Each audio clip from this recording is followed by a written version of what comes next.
नमस्कार, ये आकाशवाणी पटना है। अब आप खालिद रशीद से प्रादेशिक समाचार सुनिए। पहले मुख्य समाचार। राज्य सरकार ने दूसरे प्रदेशों में कोरोना के बढ़ते मामलों को देखते हुए 15 दिनों के लिए जारी किया हाई अलर्ट। प्रदेश में आज से मास्क के लिए अभियान चलेगा। बगैर मास्क पकड़े गए तो जब्त होंगे वाहन और सील होंगी दुकानें। बिहार विधानसभा के नए अध्यक्ष के निर्वाचन के लिए आज दोपहर 12 बजे तक पर्चा दाखिल किए जाएंगे। और केंद्र सरकार के पेंशनधारियों के जीवन प्रमाण पत्र जमा करने की अवधि अगले साल 28 फरवरी तक बढ़ाई गई। बुलेटिन की शुरुआत इस संकल्प के साथ। कोविड-19 महामारी के खिलाफ देश एकजुट होकर लड़ रहा है। आप भी हमारे साथ सुरक्षा और बचाव के 3 आसान एहतियाती उपायों का संकल्प लें। कोविड-19 से बचाव और सुरक्षित रहने के 3 उपाय। मास्क लगाएं, 2 गज दूरी है जरूरी, सुरक्षित दूरी रखें, हाथ और मुंह साफ रखें।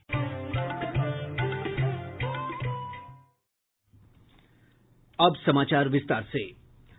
राज्य सरकार ने दूसरे प्रदेशों में कोरोना संक्रमण के बढ़ते मामलों को देखते हुए हाई अलर्ट जारी किया है। आज से 15 दिनों तक जारी हाई अलर्ट को लेकर प्रदेश भर में जागरूकता और बचाव को लेकर विशेष अभियान चलाया जाएगा। मुख्य सचिव दीपक कुमार ने सभी जिलाधिकारियों और पुलिस अधीक्षकों के साथ वीडियो कॉन्फ्रेंसिंग के माध्यम से कोरोना की स्थिति की समीक्षा की और आज से विशेष अभियान चलाने का निर्देश दिया।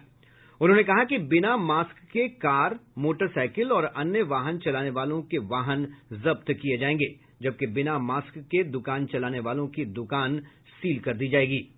मुख्य सचिव ने संक्रमित व्यक्ति के संपर्क में आने वाले व्यक्तियों की तलाश, जांच की संख्या बढ़ाने, टास्क फोर्स गठित करने और मास्क के इस्तेमाल के लिए अभियान चलाने का भी निर्देश दिया। वहीं आपदा प्रबंधन विभाग के प्रधान सचिव प्रत्यय अमृत ने कहा कि अस्पतालों में कोरोना मरीजों के बेहतर इलाज के लिए व्यापक इंतजाम किए गए हैं। इधर शिक्षा मंत्री अशोक चौधरी ने कहा है कि कोरोना की स्थिति सामान्य होने के बाद ही प्राथमिक और मध्य विद्यालयों में पढ़ाई शुरू की जाएगी।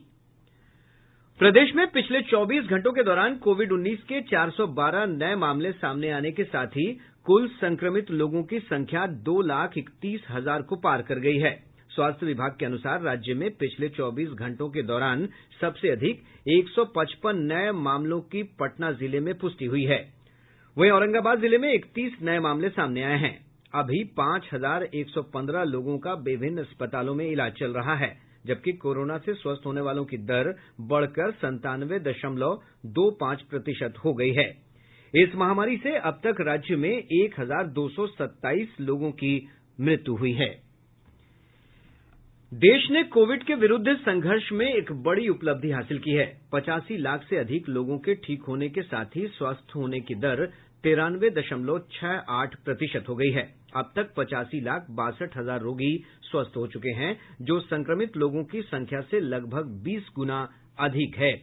पिछले 24 घंटे के दौरान 41,000 से अधिक रोगी ठीक हुए और लगभग 44,000 नए रोगियों की पुष्टि की गई। इस समय देश में संक्रमितों की संख्या 5% से भी कम रह गई है। देश में 4,43,486 लोगों का इलाज चल रहा है, जो संक्रमितों की कुल संख्या का 4.85% है। प्रधानमंत्री नरेंद्र मोदी देश के कोरोना से सबसे ज्यादा प्रभावित 8 राज्यों के मुख्यमंत्रियों के साथ आज वीडियो कॉन्फ्रेंसिंग के माध्यम से बैठक करेंगे। बैठक में कोविड संक्रमण के ताजा बढ़ते मामलों पर नियंत्रण पाने के उपायों पर चर्चा की जाएगी। श्री मोदी विभिन्न प्रदेशों में कोविड-19 पर नियंत्रण के लिए उठाए जा रहे कदमों की अद्यतन जानकारी भी प्राप्त करेंगे। सूत्रों के अनुसार इस बैठक में अगले साल जनवरी तक आने वाली कोविड-19 वैक्सीन के वितरण को लेकर भी रणनीति बनाई जाएगी। वरिष्ठ स्वास्थ्य विशेषज्ञ डॉक्टर घनश्याम पांगटे ने कहा है कि कोरोना का खतरा बना हुआ है। ऐसे में लोगों को सामाजिक दूरी के नियमों का कड़ाई से पालन करना चाहिए। उन्होंने कहा कि वैक्सीन का ट्रायल तीसरे चरण में चल रहा है और जल्द ही भारत में यह उपलब्ध हो जाएगी, लेकिन सतर्कता बनी रहनी चाहिए।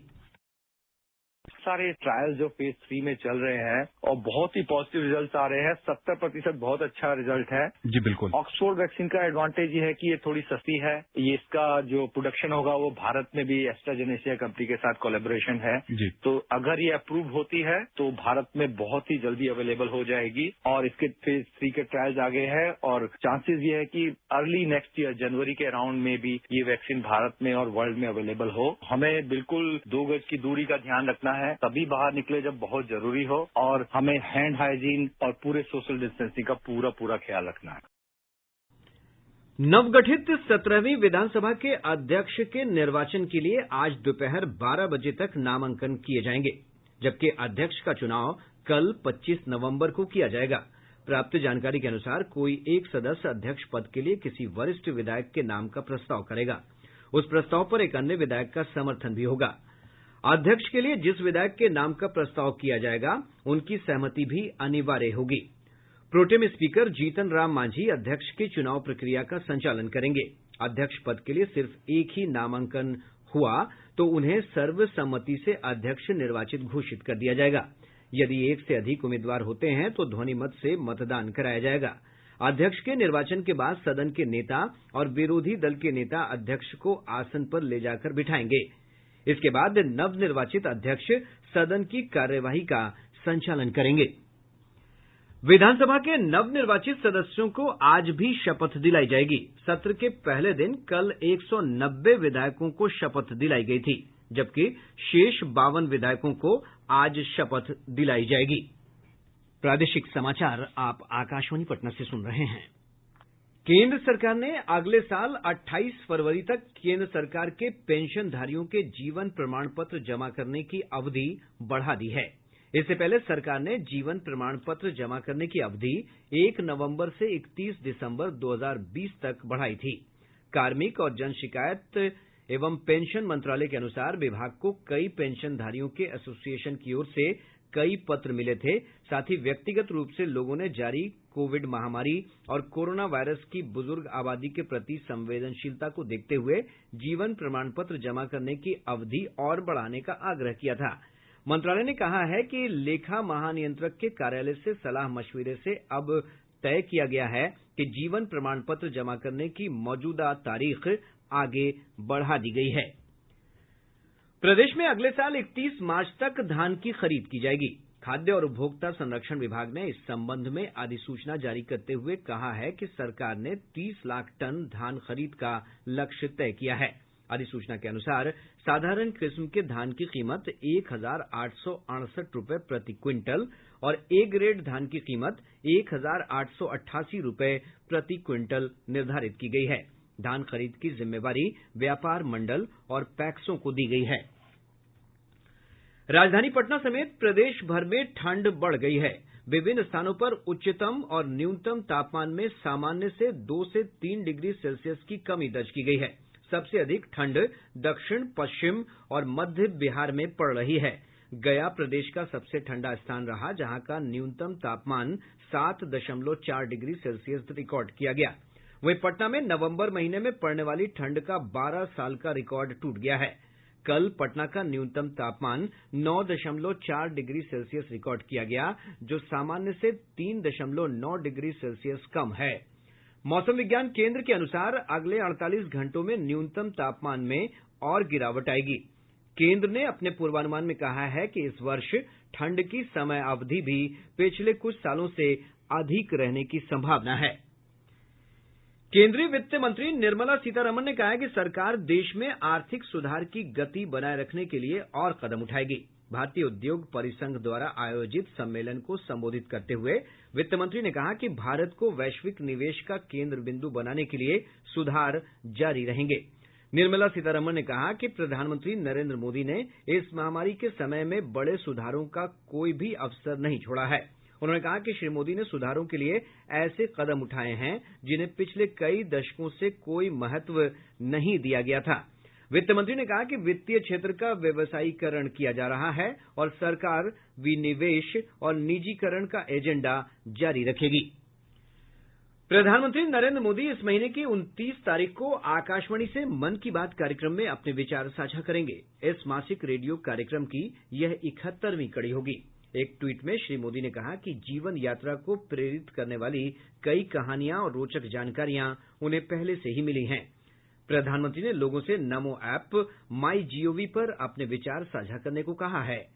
1800117800 पर हिंदी या अंग्रेजी में अपने संदेश रिकॉर्ड कराए जा सकते हैं। लोग 1922 पर मिस कॉल कर SMS के जरिए अपने सुझाव प्रधानमंत्री को भेज सकते हैं। भारतीय जनता पार्टी हर विधानसभा क्षेत्र में धन्यवाद सम्मेलन आयोजित करेगी। पार्टी के प्रदेश अध्यक्ष संजय जायसवाल ने विधायक दल की बैठक को संबोधित करते हुए कहा कि 3 से 25 दिसंबर के बीच होने वाले धन्यवाद सम्मेलन में पार्टी के सभी विधायक, पार्षद, प्रदेश और जिला स्तरीय अधिकारी शामिल होंगे। राज्यसभा उपचुनाव के लिए 26 नवंबर को अधिसूचना जारी होगी। उपचुनाव के लिए नामांकन पटना के प्रमंडलीय आयुक्त के कार्यालय में होगा। इस उपचुनाव के लिए प्रमंडलीय आयुक्त संजय कुमार अग्रवाल को निर्वाची पदाधिकारी तथा विधानसभा के निदेशक भूदेव राय को सहायक निर्वाची पदाधिकारी नामित किया गया है। बिहार लोक सेवा आयोग की 65वीं संयुक्त मुख्य प्रतियोगिता परीक्षा कल से शुरू हो रही है। 3 दिनों की ये परीक्षा 2 पालियों में आयोजित की जाएगी। पहली पाली सुबह 9:30 से 12:30 बजे तक, जबकि दूसरी पाली अपराह्न 2 से 5 बजे तक होगी। पटना के जिलाधिकारी कुमार रवि ने बताया कि शांतिपूर्ण और कदाचार मुक्त परीक्षा संपन्न कराने के लिए पुख्ता इंतजाम किए गए हैं।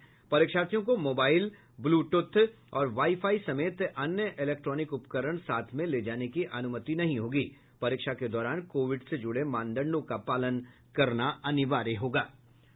अब पटना से प्रकाशित प्रमुख समाचार पत्रों की सुर्खियां। सभी समाचार पत्रों ने कोरोना संक्रमण को लेकर प्रदेश में हाई अलर्ट और नवनिर्वाचित विधायकों के शपथ ग्रहण की खबर को अपनी प्रमुख सुर्खी बनाया है। हिन्दुस्तान ने कोरोना संक्रमण से जुड़े दिशा निर्देश को सुर्खी बनाते हुए लिखा है, बिहार में कोरोना की दूसरी लहर का अंदेशा, हाई अलर्ट। दैनिक जागरण ने मौसम की खबर को सुर्खी बनाते हुए लिखा है, राजधानी में 9.4 डिग्री तक लुढ़का पारा, ठिठुरन बढ़ी। दैनिक भास्कर ने मेट्रो निर्माण से जुड़ी खबर को सुर्खी बनाते हुए लिखा है, पटना मेट्रो के डिपो के लिए अगले सप्ताह से शुरू होगा 71 एकड़ जमीन का अधिग्रहण। प्रभात खबर ने 17वीं विधानसभा की पहली बैठक के दिन ही सत्ता और विपक्ष के बीच बढ़ी तकरार को सुर्खी बनाते हुए लिखा है, विधानसभा सत्र के पहले दिन ही विवाद। दैनिक आज ने कोरोना वैक्सीन से जुड़ी खबर को प्रमुखता से प्रकाशित करते हुए लिखा है, ऑक्सफोर्ड की कोविड शील्ड 90% तक कारगर। इसके अलावा अखबारों ने विधानसभा के सत्र से जुड़ी खबरों को अंदर के पन्नों पर विस्तार से सचित्र प्रकाशित किया है। इससे जुड़ी झलकियों को भी प्रमुखता मिली है। और अब अंत में मुख्य समाचार एक बार फिर। राज्य सरकार ने दूसरे प्रदेशों में कोरोना के बढ़ते मामलों को देखते हुए 15 दिनों के लिए जारी किया हाई अलर्ट। प्रदेश में आज से मास्क के लिए अभियान चलेगा। बगैर मास्क पकड़े गए तो जब्त होंगे वाहन और सील होंगी दुकानें। बिहार विधानसभा के नए अध्यक्ष के निर्वाचन के लिए आज दोपहर 12 बजे तक पर्चा दाखिल किए जाएंगे। और केंद्र सरकार के पेंशनधारियों के जीवन प्रमाण पत्र जमा करने की अवधि अगले साल 28 फरवरी तक बढ़ाई गई। इसके साथ ही आकाशवाणी पटना से प्रसारित प्रादेशिक समाचार का ये अंक समाप्त हुआ।